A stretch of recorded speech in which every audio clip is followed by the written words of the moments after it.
My name is Andrea. I'm also known as the bipolar babe, and I'm very passionate about spreading awareness about mental health, and I'm executive director of the Bipolar Disorders Society of BC.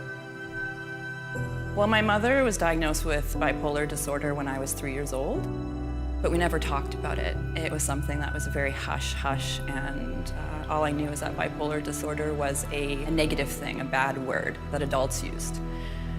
Little did I know I would succumb to the same fate as my mom. I was diagnosed with bipolar disorder when I was 25 years old. I plunged into a very deep psychosis where I started believing things, hearing things, seeing things that weren't there. As well, I went into this very elevated, serious mania where I was doing things out of character. I was hospitalized for a month, and that was basically the beginning of my mental health journey.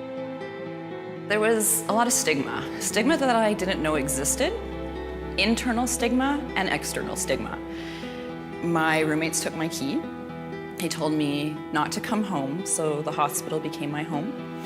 As well, I lost my job for my strange behavior. And my family was all in another province. My friends stopped talking to me. And yeah, the biggest piece was being homeless and staying in the hospital.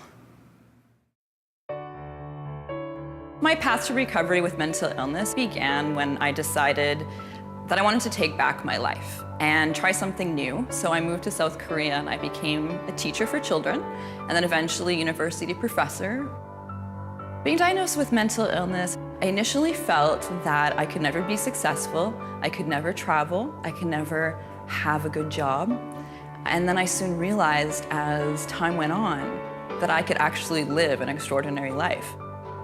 My friend was doing funny t-shirts around mental health, and she would have these slogans that would say things like, "What is normal anyway but a setting on a washing machine?"